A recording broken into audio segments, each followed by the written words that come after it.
So what I'm going to talk about are multi-stage problems or dynamic problems.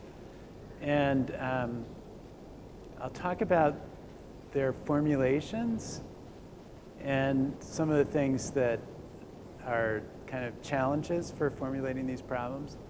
And then I'll talk about some various ways in which you go about setting them up, and in particular about approximations. So I'll talk about common ways in which you can approximate these problems, particularly with when you substitute in mean values or substitute means in different places, and when you aggregate periods together. So these are two of the forms of approximations. And then I'll talk about approximations in general. Approximations that come from a moment problem. So like I said in the last class, one of the computationally hard things is to find the expectation of the solution of a optimization model. So what we can think of is instead of doing trying to solve that hard optimization problem, maybe we can make it simpler by just specifying moments instead of the full distribution. So I'll look at what happens if I just specify moments instead of all the information. Okay. All right, so this is the setup for multi-stage models. And I'm going to use often this control framework where I separate a state variable from a control variable. So the controls here are u, and I take u at each point in time. The u's are restricted, so there's some constraints on the control. And then the state is given by the dynamics of the system. So that the dynamics of the system say I take the previous state plus the control, and then there's some transformation that takes that previous state and control and turns it into the state in the next period. And the state in the next period also, it could be random. So this could be a random transformation as well as kind of a fixed transformation. So I take my previous state, I take control, then I transform it into the next state. And then all the time I want to minimize the expectation of the sum of the value of the state and the control in each of these time periods. So I put on the slide in one of the early examples, the financial planning example, that we could represent the tree by this, the tree of decisions by this condition non-anticipativity. Non-anticipativity is the same as saying that the decisions that I make have to be measurable with respect to the information. So this sigma t is that's the filtration. So this is the information set at time t. I can't make any decision that's more restricted than that. That's the same as saying all the decisions for all the sets that share the same history have to be the same. So the condition here that it belongs to A means that it has this property that it cannot anticipate the future. So the U is non-anticipative of anything that happens in the future.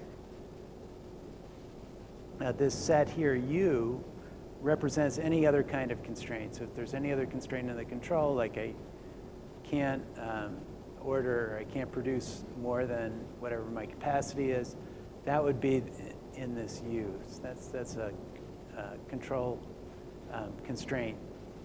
As I said, the G represents the dynamics, and F represents the current time cost of an action and then the next state. I'll refer to some continuous time problems, so where I have some integral of F would be the rate at which the cost rate over time. So sometimes we'll have like continuous time problems that look like that. And also infinite horizon, I mentioned that. You could have infinite horizon problems as well. But for infinite horizon problems, you would want that there's some way in which this is finite. So there's some constraint on ensuring that that value ends up being finite. So you'll have to have some kind of discounting, or you'll specify a different objective, like average objective. Okay, so one of the challenges in these is that the number of states is often going to grow in the number of time periods, but also in dimension. So as I increase the dimension and I increase the number of time periods, I have to keep track of more and more states. So that leads to some kind of approximation to solve these problems, because you have so many states that are growing exponentially over time. So in particular, if I represent everything in trees, those trees are going to grow rapidly. So that's kind of a difficulty in solving these kinds of problems. Okay, so this is the general setup. This is what all these problems look like. All right, now for a linear program, I can represent it this way. And this is kind of the same way in which I represented the two-stage models. So I have a decision right now, and then my expectation, this corresponds to all the random parameters in the second time period.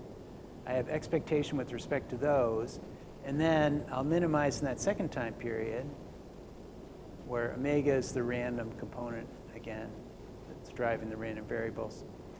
So I'll minimize in that second component, minimize in that second period, and then all the way down to the very last time period. In the last time period, I'll minimize there as well. Here I have H as the last time period. And then I would say all of these decisions have to satisfy a set of constraints. So here they're all linear constraints. So they're all satisfying a set of linear constraints. And the decisions, again, would have to be this non-anticipative. So they'd have to have this property that any of these decisions that I make here can only depend on the information up until that time. So if two of these events, omega, are in the same information set, then the x that's associated with them would have to be the same. So that there's so writing it this way, I would have to add in that constraint that these x's are non-anticipative as well. The other thing to notice is in a linear problem, or in a problem that has what we call time-consistent preferences, I can take this minimum and just bring it all outside. So I can take all these minimum values for minimizing on the inside, and it's going to be equivalent to minimizing the entire thing on the outside. So as long as it's time consistent, which means as long as I wouldn't change my behavior, I wouldn't try to do something different if I got later in time than if I was earlier in time. As long as it has that sort of consistency about it, I can always take these minima and put them all in the very beginning. So I don't need to actually have explicitly represent that there's another minimum that's going on inside this problem. Okay, so this linear model then that's representing linear dynamics. So it's saying that compared to that general form that I gave, that the dynamics are characterized by a transformation of the previous state plus some linear transformation of the control, and then some constants. I can, and there could be something random in here as well, so that the random part Random part could either apply to the transformation. In other words, this could be random or this could be random, or it could just be a random component in here as well. The constraints would be linear. So this is just saying the constraints are linear. The objective is linear, so everything in the state as well as the control is linear. And then I would have this form again. Now this is the form where I write it as a tree. So if I write it as a tree, then I'll have the minimum, the sum of the values in every time period. Here are the x's. Here I just have x's. I left out the u's. So it's the value in every time period. And then the dynamics would be that the feasible solutions in time period t depend on they have to satisfy the constraints in time period t minus some value that's associated with what I call the ancestor of scenario S. So this is where scenario S came from in the tree. So as the tree's growing out,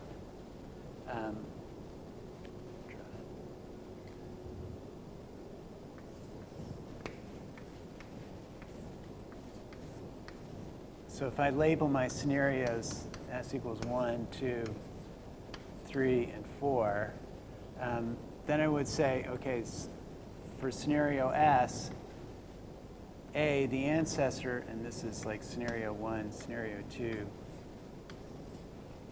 the ancestor of scenario 2 is 1, and the ancestor of scenario 1 is 1, and then the ancestor of scenario 3 is 2, and the ancestor of scenario 4 is 2.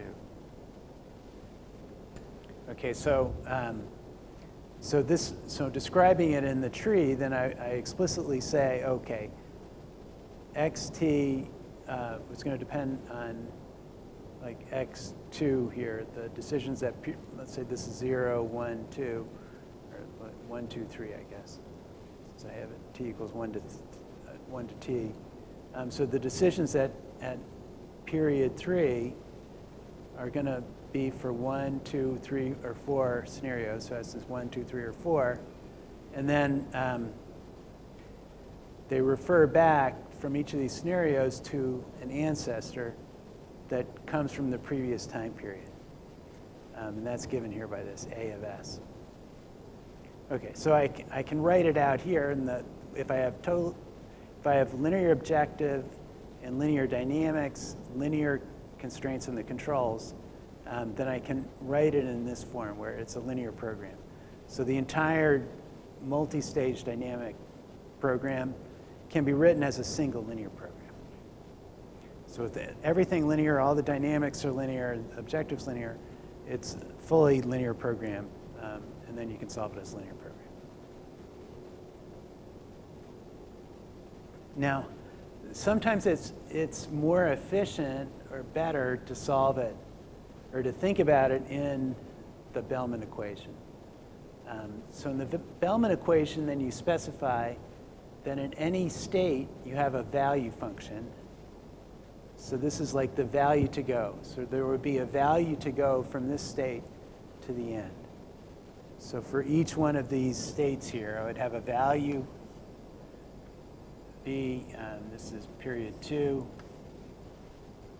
of whatever, x1, and B period 2, say, of x2. So I'd have a value to go that represents the cost of going from here to the end of the time horizon for each of those different nodes. Okay, now this is being in this state means the Bellman equation says that in any of these states, you're going to make the best possible decision from that state. So the value function always corresponds to making the best decision from that state going forward. So here I've written it as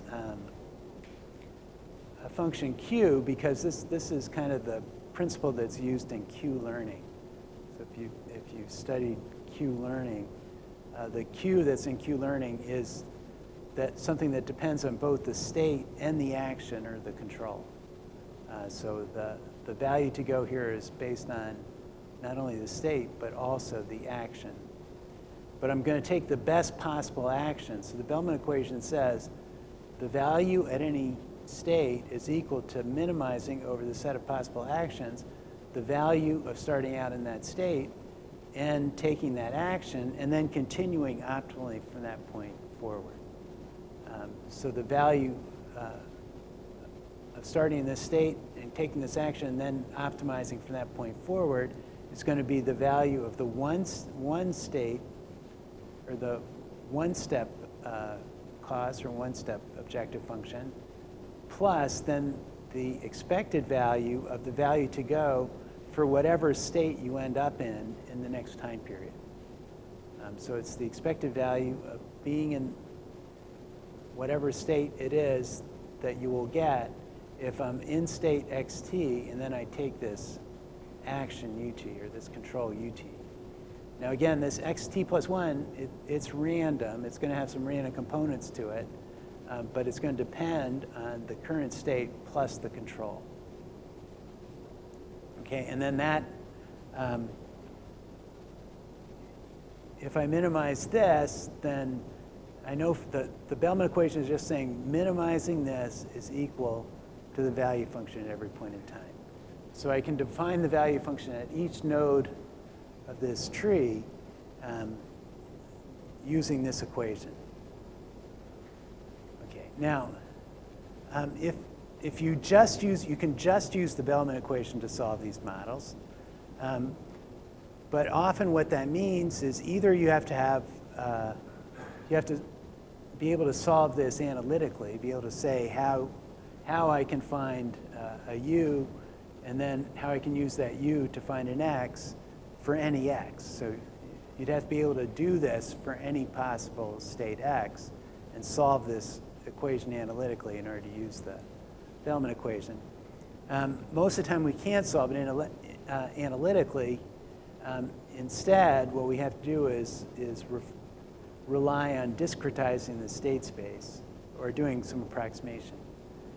So often what we'll do is if you discretize the state space, then you can solve it approximately for each of the states in your discretization.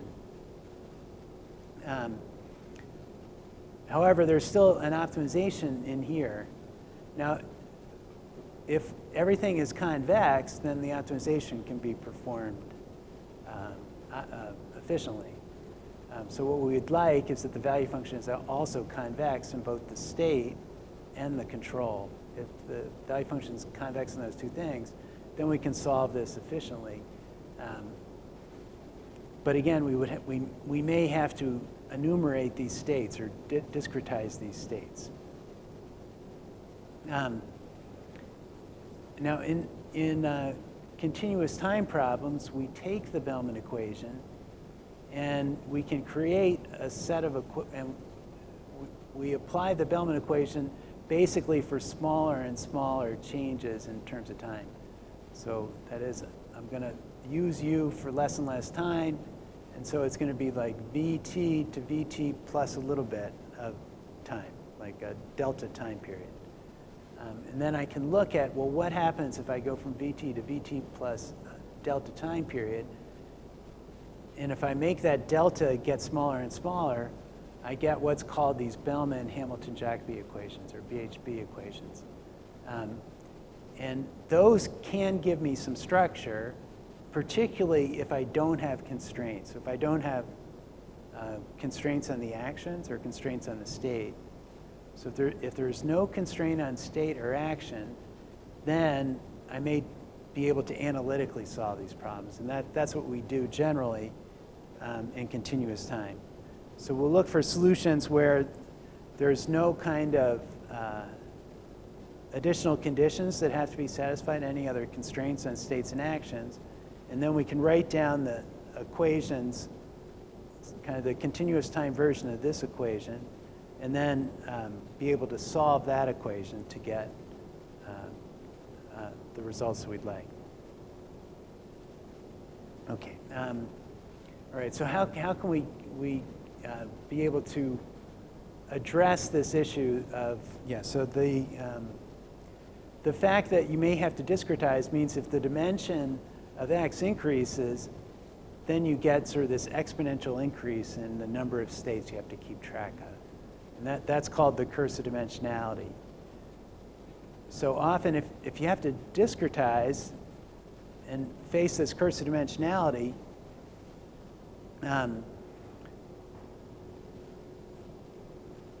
you have to look at ways to be able to simplify or be able to approximate. Okay, so let's think about ways you can approximate. There are several ways we could look at it. I'll talk about ways in which you can aggregate. So you can think of time discretization is an aggregation over time of the continuous time model. So whenever I say something's in discrete time, I'm essentially saying, oh, well, I've taken all the actions that I could have taken over a continuous time interval, and I've decided that I'm just going to take an action here and an action there. So I've aggregated all of the actions across a single time interval into a single decision for that time interval. So you can keep on doing that. You could keep on aggregating across time, which is making your decision intervals further and further apart. Okay, so that's one form of approximation. You could also, effectively, when we discretize states, what we're doing is aggregating across state. We're saying for a lot of different states, I'm going to take the same action. So we could aggregate across states as well, or we could think of aggregating paths. We could take whole scenario paths and aggregate all of them together and say, I'm just going to take one action for all this set of paths. Okay, so those are a number of different ways in which we can aggregate things to get approximations that reduce the overall complexity of the problem. I could also try just to directly approximate the value function. So a lot of what people do with approximate dynamic programming refers to approximating the value function. So I could say the value function has a specific form, like the value function is linear in the state. And I'll just say, oh, if the value function is linear in the state, I'm just going to try find the best linear value function to give me a solution.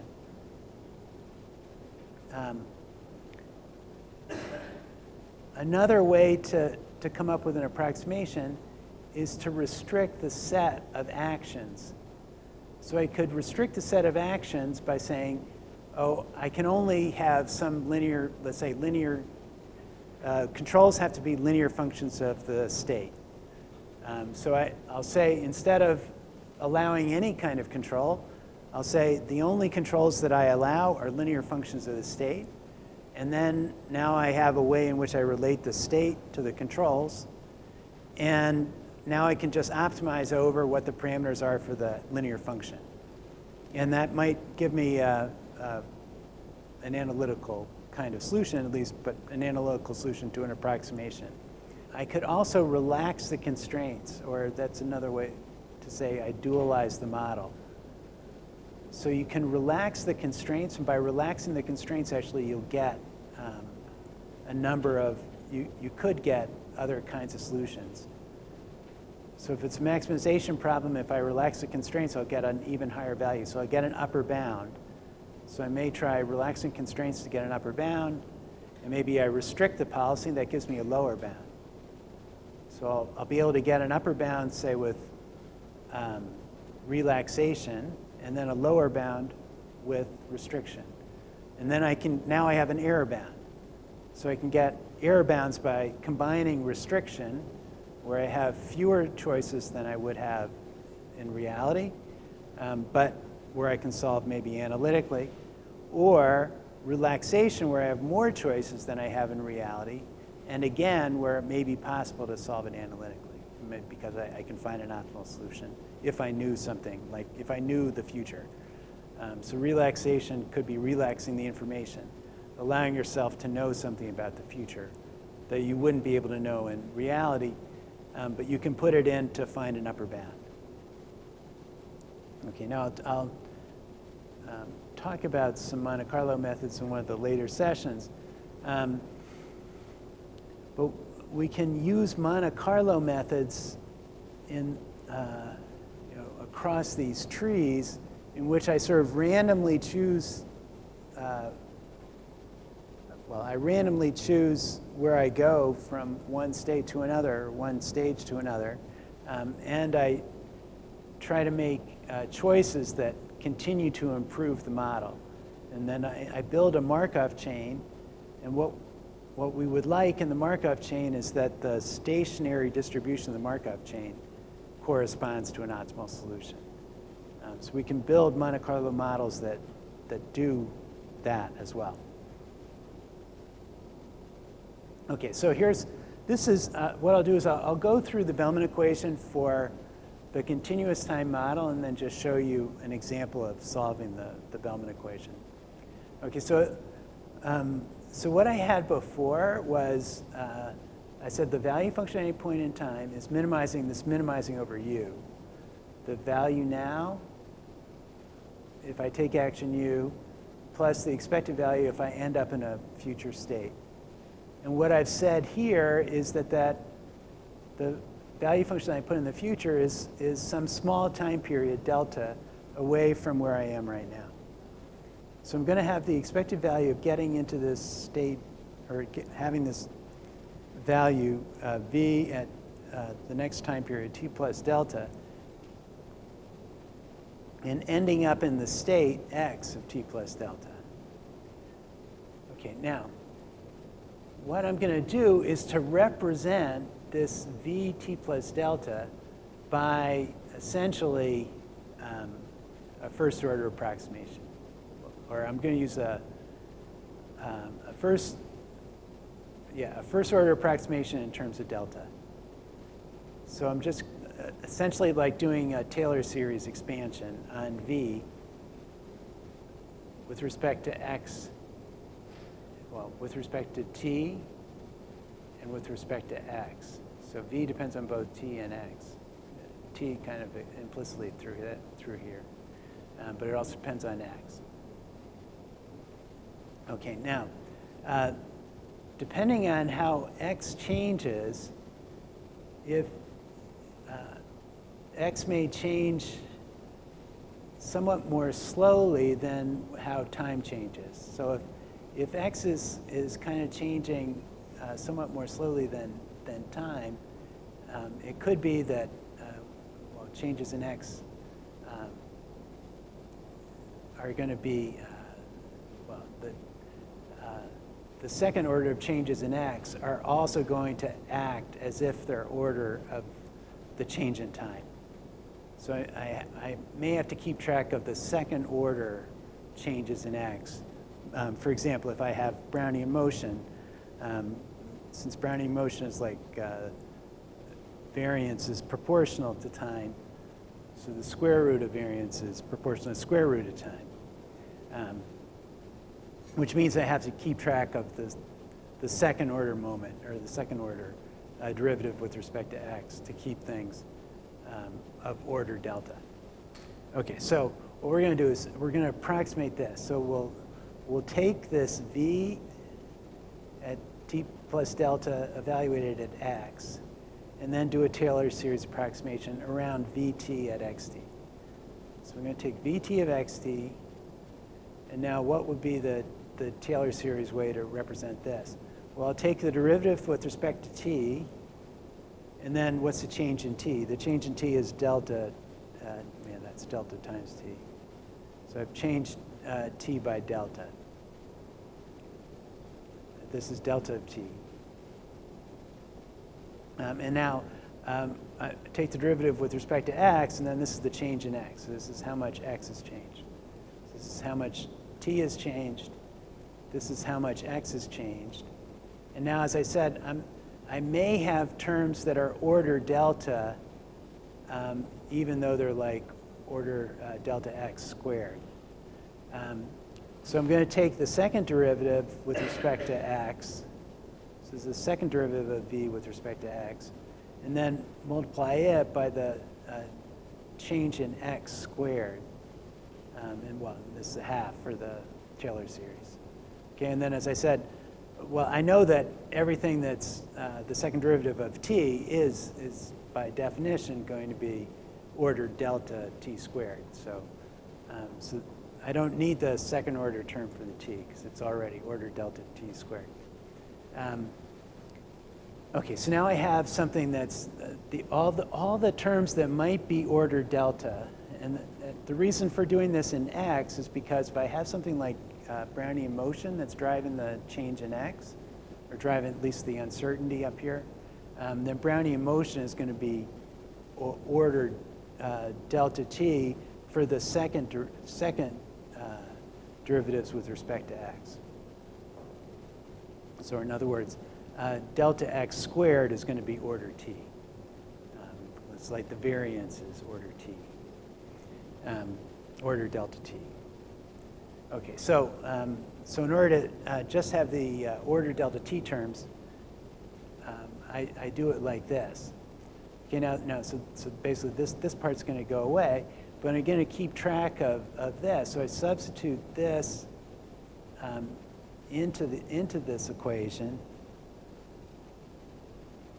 and well, then I can get, I'll end up with this equation down here. Okay, so that's going to lead to this making that substitution means that I'm going to have some derivatives with respect to v that are going to be in this part of the equation, and I'm going to satisfy it with, or also have this, well, that v is going to come out. And then we're just going to have minimum of f, and then plus this term, and this term. And the equation's just going to be, oh, well, I'm minimizing over all of those terms. Okay, so let's suppose that I do have something like this, that the wealth is, let's say I have some state. A state might be something of wealth, and the state is going to have some dependence on my control. So my control is multiplying some other unknown process, like this could be the returns of the risky asset. So my control is multiplying the returns of the risky asset, and then there's some other, let's say, non-random part that's affecting how the wealth is changing. Okay, so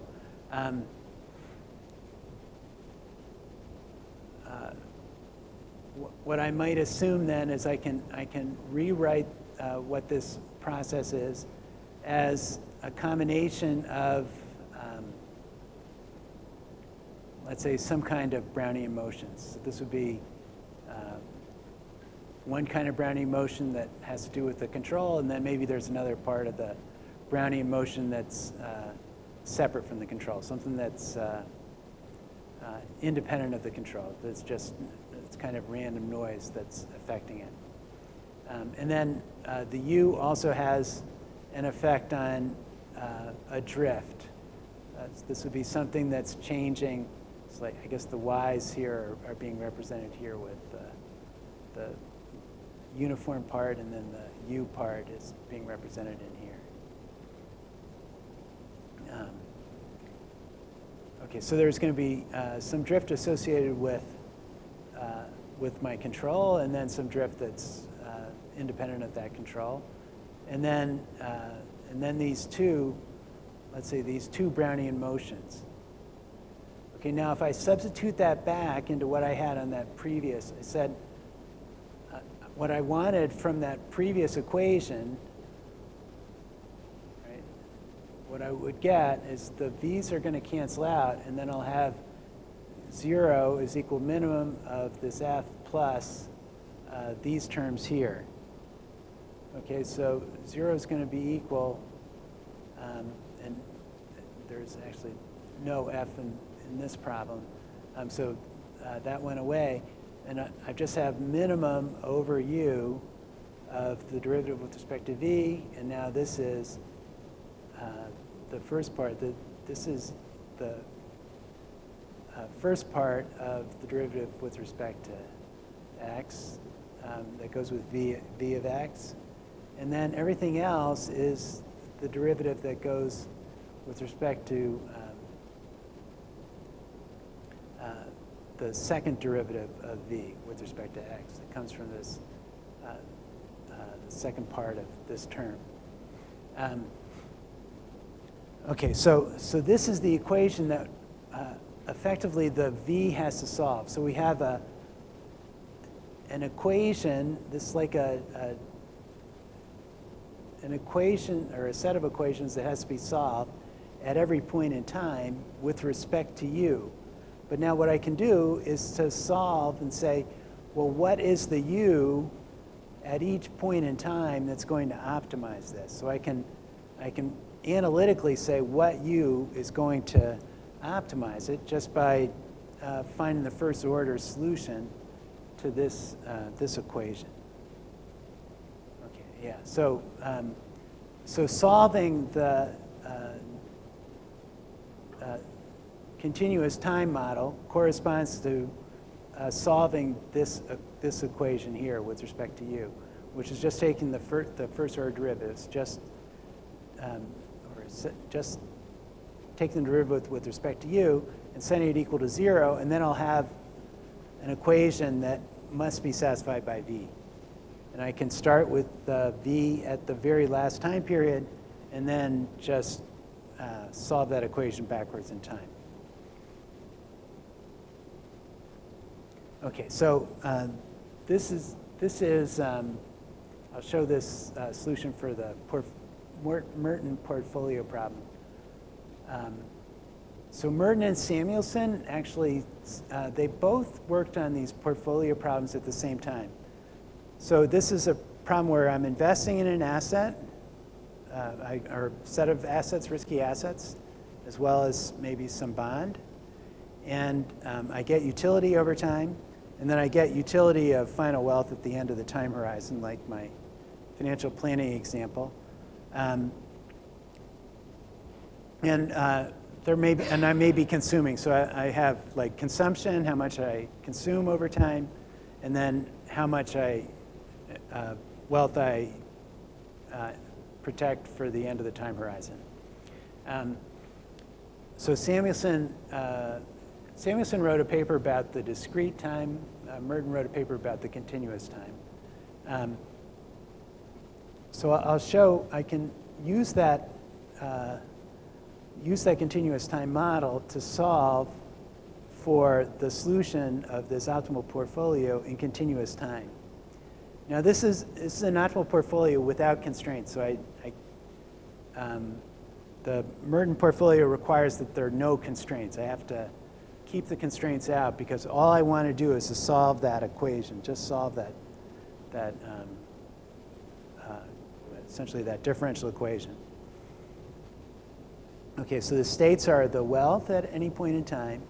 The control is how much you put, or there are two types of controls.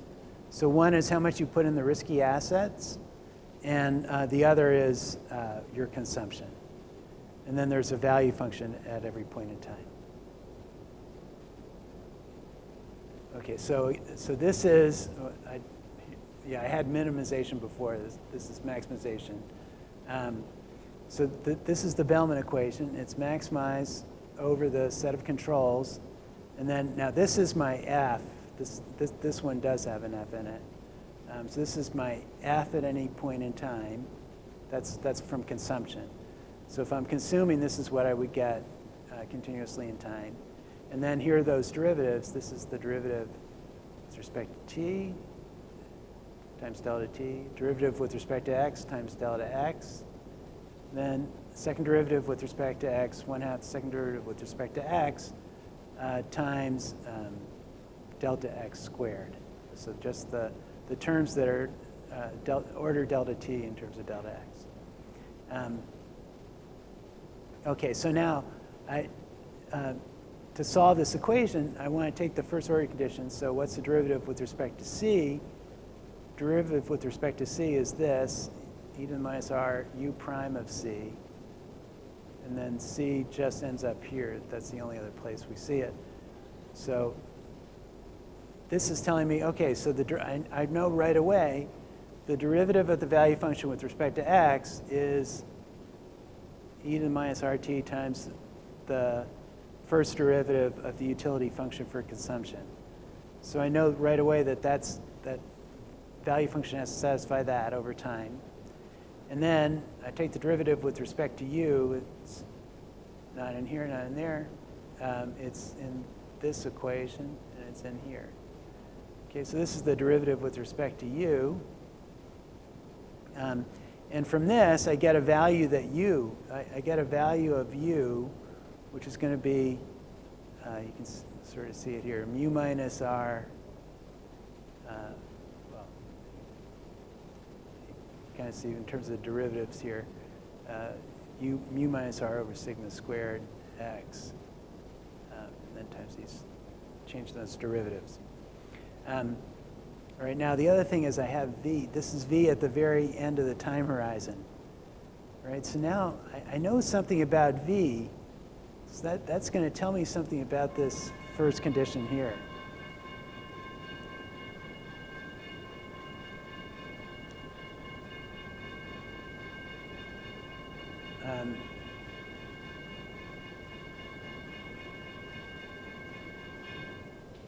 So the result's going to be something like this.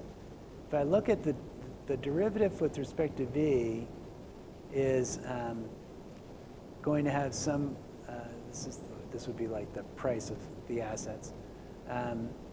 It's something like weighted combination of the price of the assets divided by, or the change in the price of the assets divided by each of the assets, which is going to look like something like this, where this is the change in the asset values. And the log of the value at time t to the value at time 0 is going to be something like this, nu times t, which is equal to this weighted combination. And then you can end up with that the weight that you put into the risky asset has to satisfy this condition here. So the weight times the drift of each of the assets minus the covariance, which is given here, with the weights summing up to 1. Okay, so this is a way in which we can solve these continuous time problems. There's another solution procedure that that applies to this called the martingale approach. The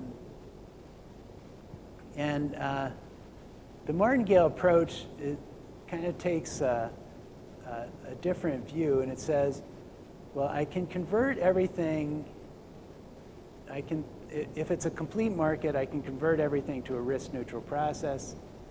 I can find a set of attainable portfolios, like portfolios that I could get at the very last time period. And then I could say, well, I know that any portfolio that I get in the very last time period must be the result of this risk-neutral process.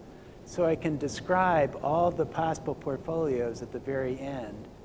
And then I'll just optimize over those portfolios that are available in the very last time period. And you can actually do that optimization. There's a paper by Pliska that talks about how you can do that optimization, and it's a convex optimization model. So you can use convex optimization to actually solve these problems using this martingale approach. So that's another way. And so instead of having to solve the system of equations, instead of having to solve a set of equations, well, here I would solve it for you, but then I'd have to backwards solve for what the v would be, given that I start in this state, and then make sure that it satisfies these equations. Instead of doing that, you can follow this process that says you find out what possible portfolios are attainable, you optimize over that process. Now I get an optimal portfolio in the last time period, and then I look at what are the conditions, or how would I have, what trading would I have to do in order to get to that best possible portfolio? And that's again, done through this convex optimization approach. Okay, so that's two ways for so in continuous time, what we often have to do is eliminate constraints, so that there are no constraints in the states or the controls, and then have a simple enough structure that we can somehow solve those system of equations. So solve the differential equations and be able to come up with a solution that will apply in a general framework. Okay, now I'll talk about, so that's all I'm going to talk about continuous time models. I'll talk about some examples of discrete time models. So here's one that's kind of a common example, revenue management. So we have a set of resources. Those might be like seats on flights for airplanes. A set of customer types or customer classes. And the customers use, so if I'm in a certain class, I'm going to use up different seats. So here, if I sell them a ticket, then they use up seats of one of my flights. So AIJ is going to be the flight, how many seats they use up of each flight I. And then there are reservations that I allow, and I'll assume in every time period I can get different customers. So but the probability of getting a customer of any given type is given by Qj at time period t. So this is the probability of any customer type. And there are prices for the products, so the prices to every customer, in a certain number of periods. And then the decision is, do you accept a customer or not? So you may decide, I'm not going to accept customers for discount. Let's say there's a discount class of customers. I may decide at some point I'm not going to allow those discount customers. I'll only allow customers who are paying premium price. Okay, so that's the setup of this model. The way to look at the model could be something like this, that I maximize the expected value of my revenue, which is going to be the price that I get from customers that I'm able to accept into my system. So X is going to be the customers that actually arrive, or customers who are actually booked. And for each of the resources, I add up all the customers that arrive and take up those resources.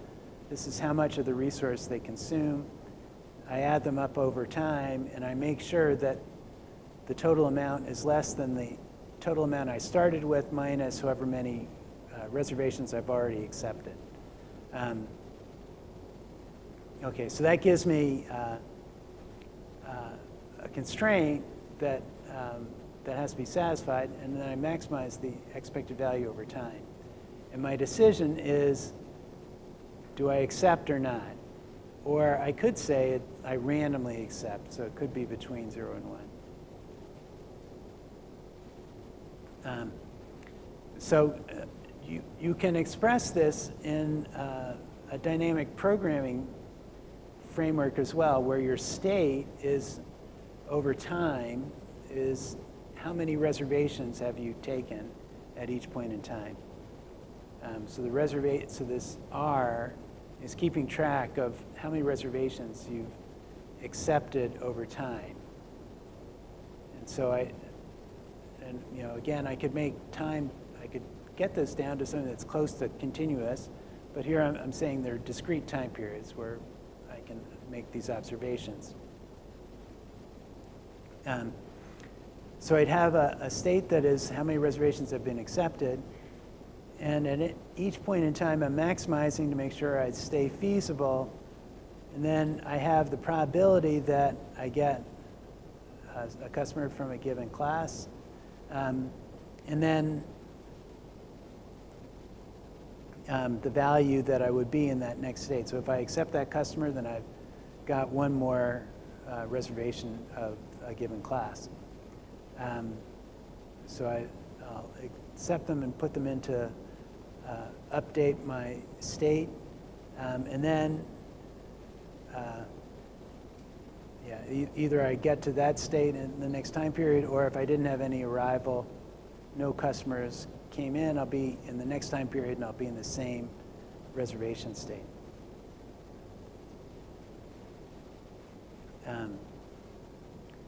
Okay, so now a common way to solve this problem is that you substitute in expected values for all the random parameters.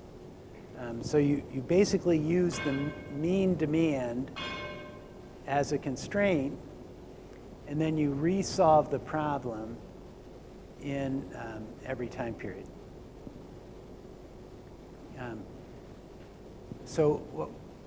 Effectively what that does is it says, instead of maximizing the expectation of p times x, I'm just going to maximize the sum of p times essentially the expected value of x. So the expected value of all the decisions I'm going to make in the future about reservations for type J. So I maximize this probability, and then my reservations of type J, consuming resource Aij, that's still not going to exceed whatever resources I have available. And the reservations that I accept are less than, this would be the expected number of reservations or expected number of arrivals of these customers over the entire time period. So this effectively is the expected value problem. Effectively what I've done is I'm maximizing the value of the expected value of x versus maximizing the expected value of an objective function that depends on the x that I choose. So I know that this is always going to give me a higher value than that model that I had before. But it could be, because if I repeatedly solve this problem and I make the time period get small, then this can actually give you a good solution. So if the time period is small and you resolve it continuously over time, then you can get good solutions by this approximation method. Yeah.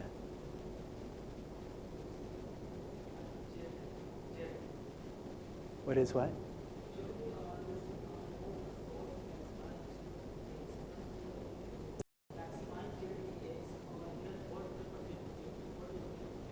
Oh, I just mean this is my objective value. Yeah, this is like the whole problem setup here.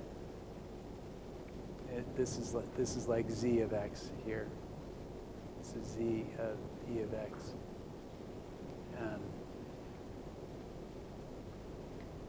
Yeah, so this this setup,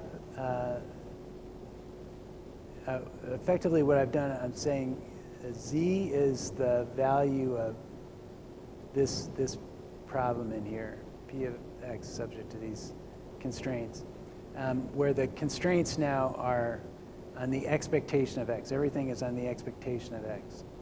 Whereas before, it's on the individual realizations that, that may happen in here. What's that? Yeah, it's like I just take the expected value of the constraint instead of the constraint for every possible outcome.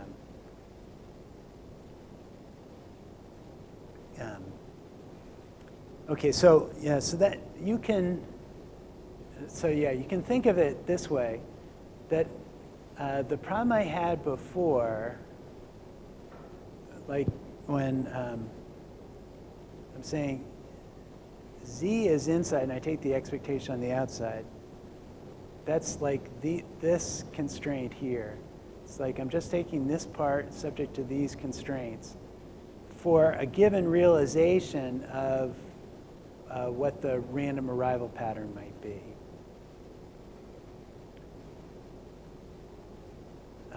So that's like saying I'm satisfying constraints like this,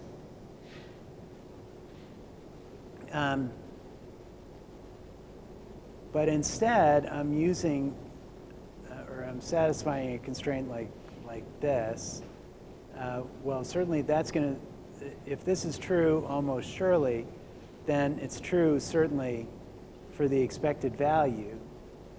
But indeed, what I was doing was satisfying it with a constraint applied at the expected value of the random parameters. So this is always a relaxation because f at the expected value of the random parameters is always less than or equal to by the Jensen inequality. By Jensen or Jensen's inequality, f of x at the expected value is always less than or equal to the expected value of f. And so by using this constraint instead of this constraint, it's a relaxation. So that means I always get a higher value. So it's always a relaxation of the convexity. Or a lower bound if I'm maximizing, or lower bound if I'm minimizing. So in a minimization problem, that means I always get lower bounds when I do something like this. Now this form of approximation is I take constraints that apply for all possible outcomes, and I take their expectation. It's like I'm taking a long set of constraints and aggregating them together. And then I'll get a single constraint instead of all those constraints, which is necessarily a relaxation. Okay, so I can do the same thing with constraints that occur across time. So if I have constraints like this, for each time period, I could add them together, and then I'll get a single constraint. Now this is going to, again, be a relaxation, but I'll get a single constraint. For linear models, I'll add all the constraints I get together, like I had the linear model, and then I'll get some constraint where all those variables go together. Since this is a relaxation, any solution that I had before is going to be, any solution that was feasible for the original problem is going to be feasible in this aggregated problem. So if it's a minimization problem, then I always have lower bounds. Okay, now if you can write a problem in the original variables, and then you can take its dual, you can put it in its dual variables and apply the same technique. So in the original variables, let's say you're minimizing and you get a lower bound when you do this. In the dual, where you're maximizing, then you'll get an upper bound. So you can do this relaxation both for the original or primal problem as well as its dual, and then you get lower bounds and you get upper bounds. Okay, so this is just showing how to do this for the linear problems. So if I have linear problems like this, I rewrite them as with a penalty in the, I want to make everything feasible, so I'll add a penalty in the objective here to make sure that there's a way that I could always get something that's feasible. I'll aggregate the constraints together, and I get an aggregate constraint across time that looks something like this, and now I can solve in terms of like the capital letters here correspond to the aggregate variables. Yeah, this would be my objective for the aggregate problem, and I could discount the variables if I have discounting in these problems, and then again use the dual solution and appropriately modify the dual variables, and I'll get upper bounds through the dual variables and lower bounds through the original variables, and I'll be able to say that an optimal solution is between these bounds. So these would correspond to my aggregate problem, and I'll have the solution to my aggregate problem minus some value that depends on my dual variables, and then plus some value that depends on some value that's associated with the primal variables. So you can get lower and upper bounds. So the point is that these aggregation results can give you both lower and upper bounds as well. Okay, well, I'll talk about Monte Carlo methods sometimes later. I showed in those continuous time problems, we sometimes can get essentially analytical results. What would be nice is if we could we'd like to be able to get an analytical form for the expectation of this, let's say, this second stage model. So how can I get an analytical form of that second stage model? Well, it's possible if it's separable. So if I can separate this out into a sum that corresponds to individual components of the random vector, then I can just take the expectation with respect to that each of those individual components, and that expectation might have an analytical representation. In which case, then I can take this corresponds to the expected value of this.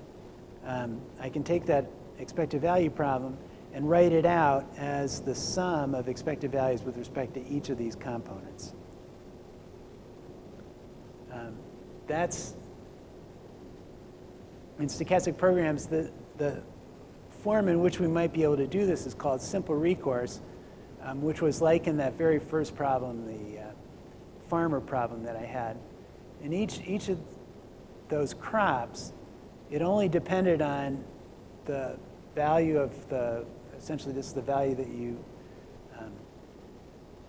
have of the crop, say, minus a requirement. So the only thing that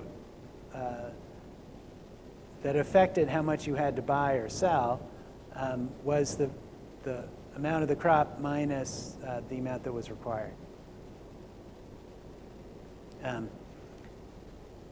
So that means that the random parameter was only affecting each crop individually and was only based on the sign of that difference in the values. that's called simple recourse in stochastic programs. And that has this form, and that basically gives you something that's effectively an analytic, or can give you an analytical representation. Now I just have to take the expectation of this and the expectation of that, and I can get each of these components. Okay.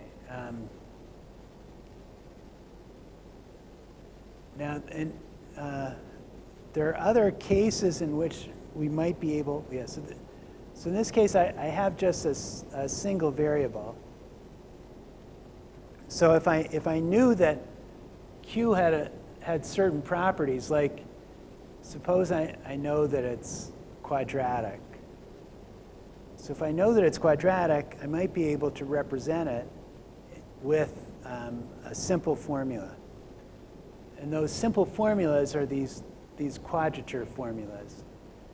They're formulas that tell you where should I evaluate the function. I should evaluate it at a certain point and put weights on the function, and then I can fit through those 2 points, I can fit the value of any quadratic. Give me the expected value of any quadratic function over the interval.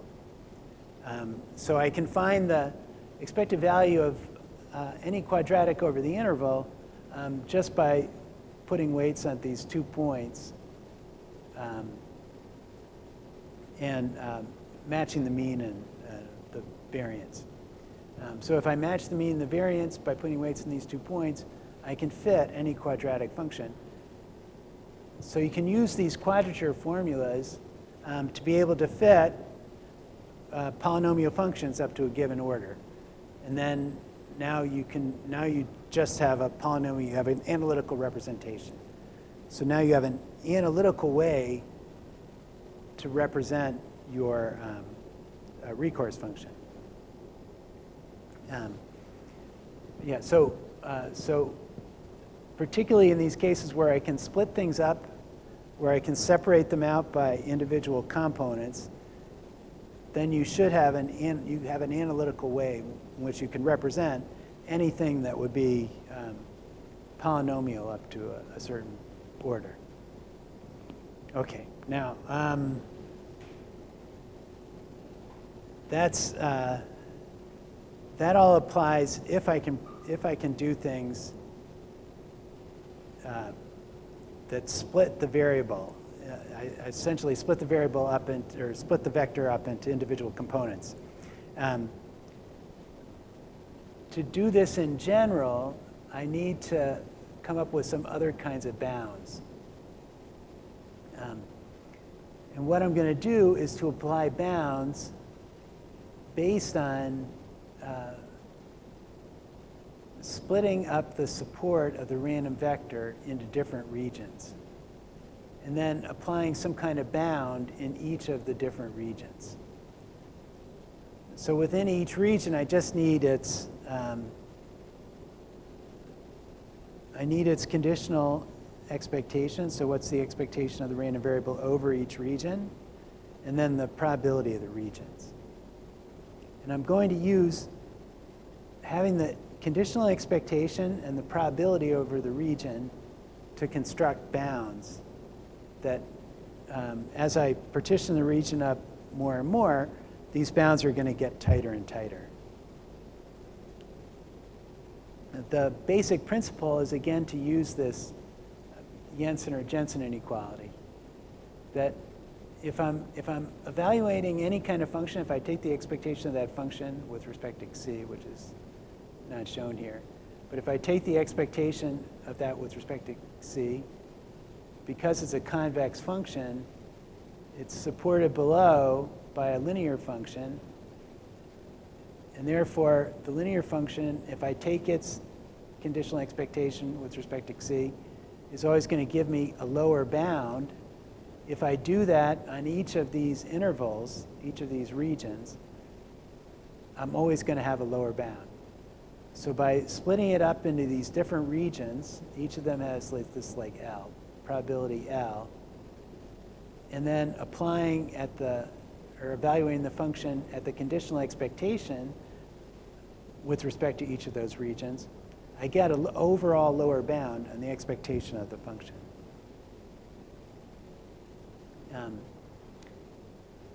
Okay, so this gives me a lower bound. I can also get upper bounds.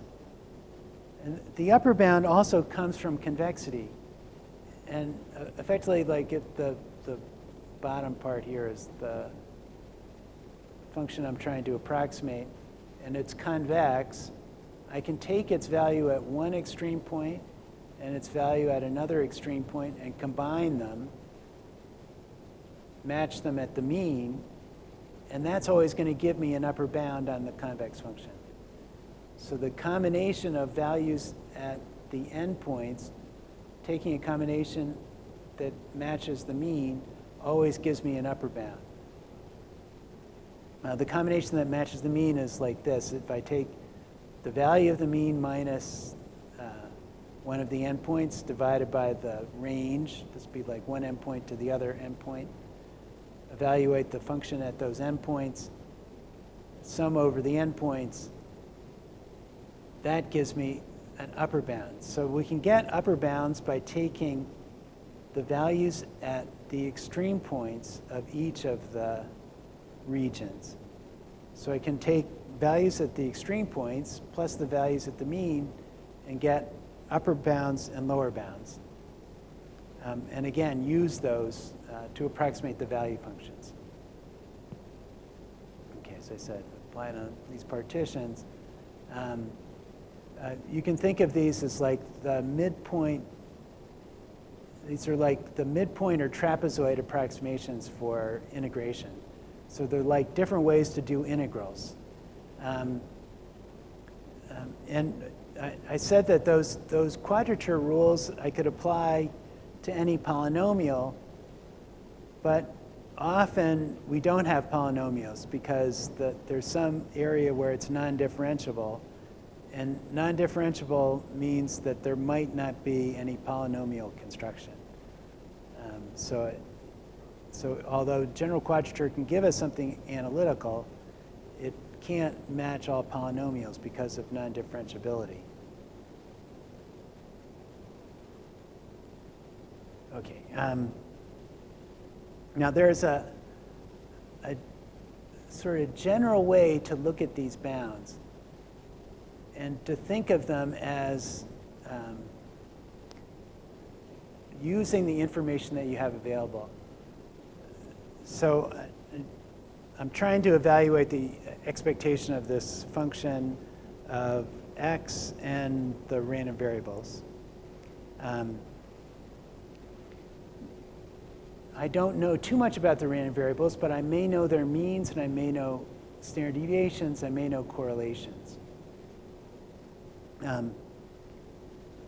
What I could do is to say, well, what's the best or the worst that could happen given that I have a certain mean, or given that I have a mean and a variance? And that problem is called, or that is an example of what's called the moment problem. So the moment problem is optimizing over probability measures. It's finding a distribution that gives either the highest or the lowest expected value while meeting all of the available information. So in other words, if I know the mean, like I may know the mean demand, I know the variance of the demand, maybe I don't know any more than that. I can solve this moment problem that will tell me what the solution is if I know the mean and the variance. Okay, so the moment problem is that I maximize the expectation of some function of the random variable, subject to some conditions, like, I guess this is less, should be less than or equal to again. Some conditions on the moments. This could be like the first moment, like would just be c, or second moment be c squared. maybe some would be inequality, some might be equality. There's a finite set of conditions, and the v's are all bounded and continuous functions. If there's a finite set of conditions here, and the v's are all bounded and continuous, this whole problem is a linear program. It's called an abstract linear program because it's over probability measures. So it's over essentially functions. But it's linear in those functions. So this is a linear program with, or a semi-infinite linear program, because I may have an infinite number of variables, but I only have a finite number of constraints. So this problem, as I said, it's a linear program. Because it's a linear program, that means that there is a solution that is on extreme point. So there is an extreme point solution as long as this problem has an optimal solution.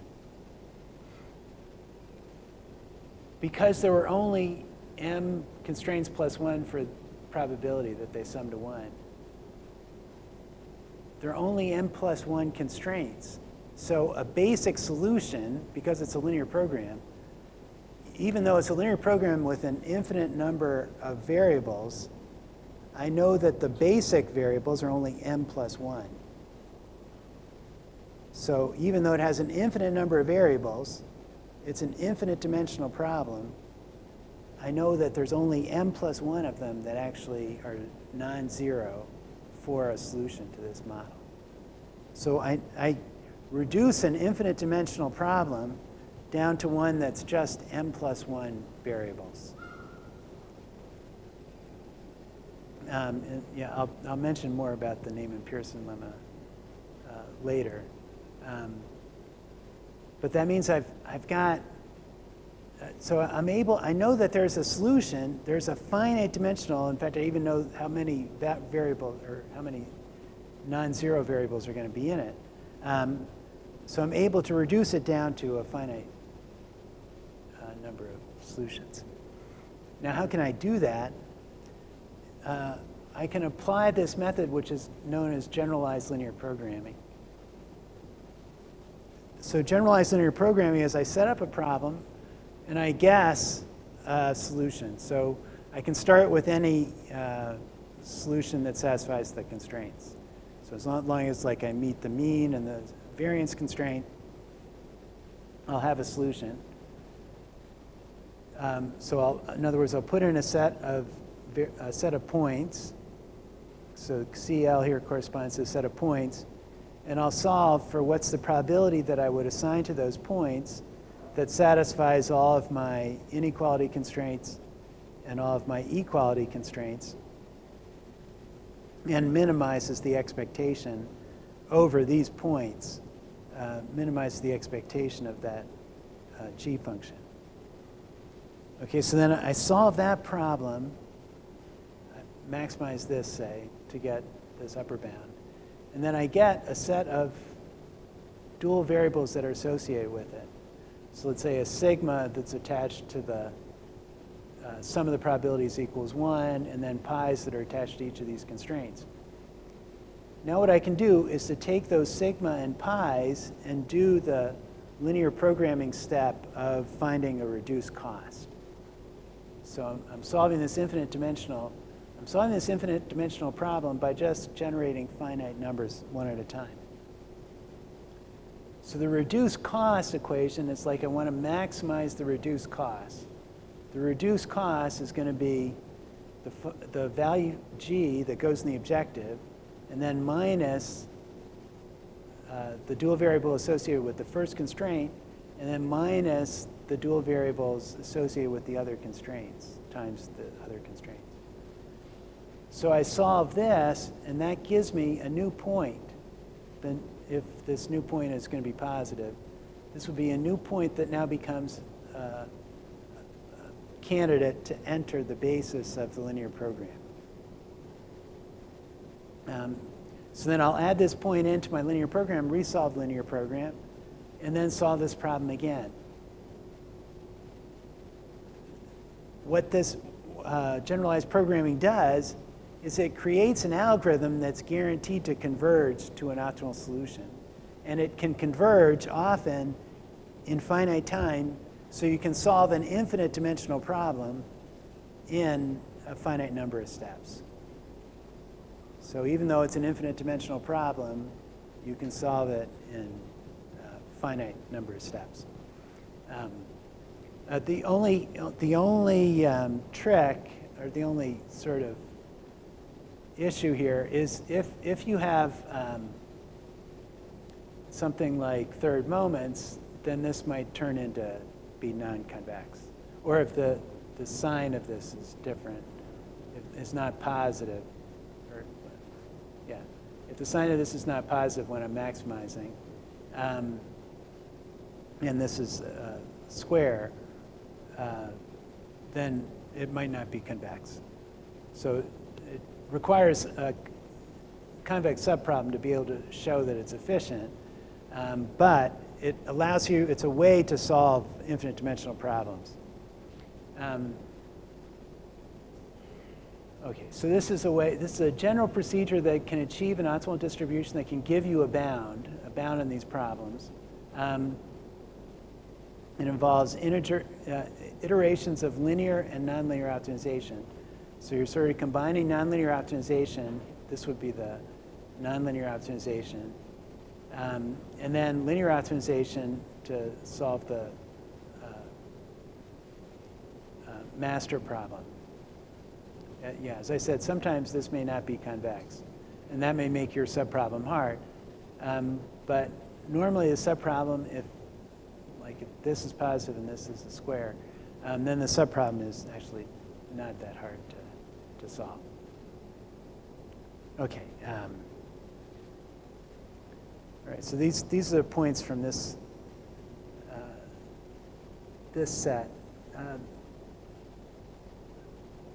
So the multi-stage problems, I think the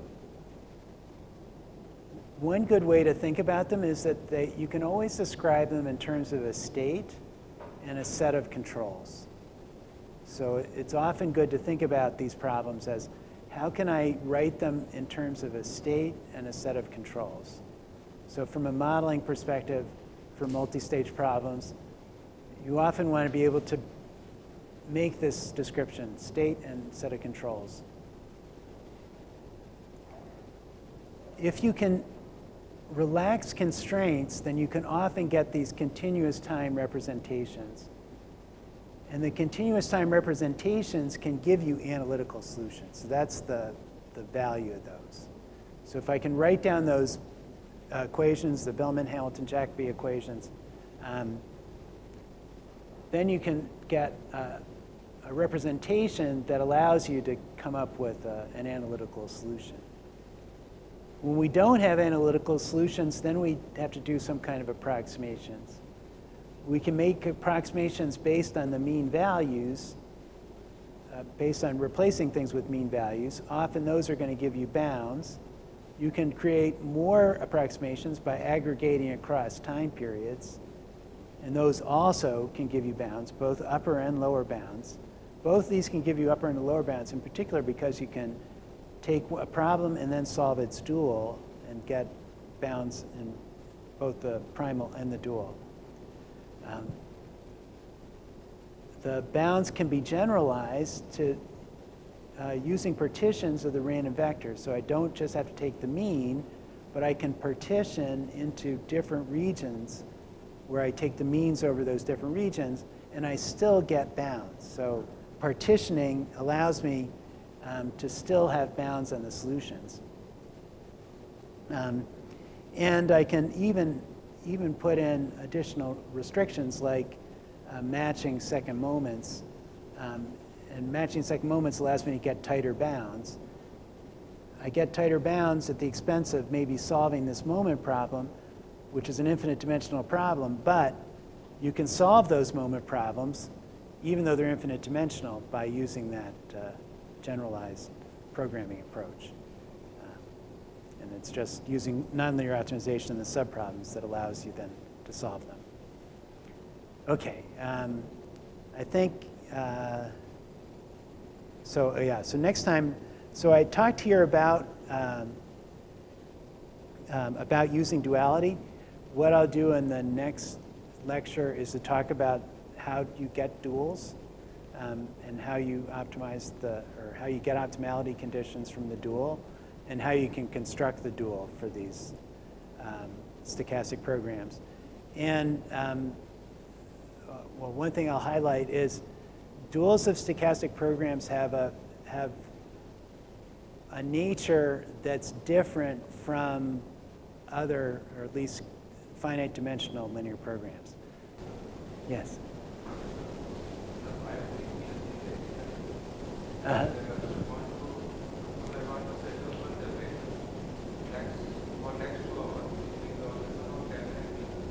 Uh-huh.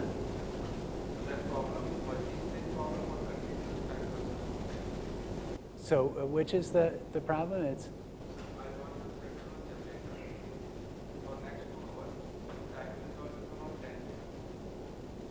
so if it's every 10 minutes, then that would be multi-stage. Yeah. Yeah, yeah. Well, if you could change it at any point in time, then it would be continuous time.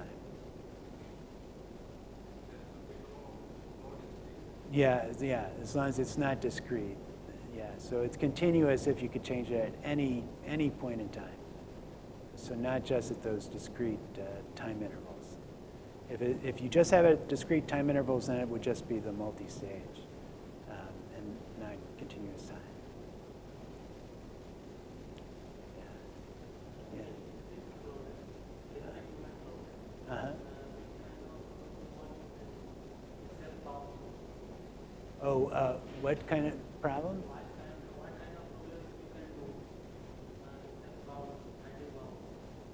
Oh, I mean, what kinds of problems? Yes, yeah.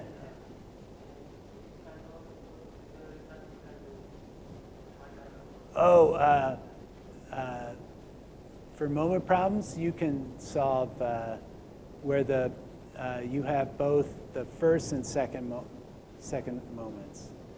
If I know the mean, and I have some bounds on the covariance matrix.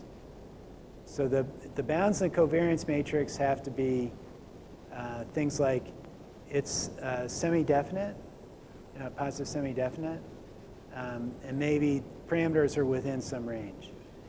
But as long as I know that the covariance matrix has to be positive semi-definite and parameters are in some range, then you can solve the moment problem exactly, just using semi-definite programming.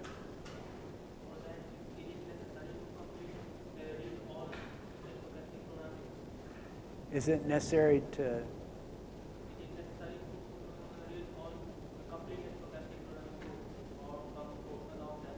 Oh, no, not necessary to read it all. So this part is, well, chapter 8 is the part that's about approximations. So, yeah, chapter 8 of my book is the chapter 8. Yeah, as approximations. Okay, all right, thanks.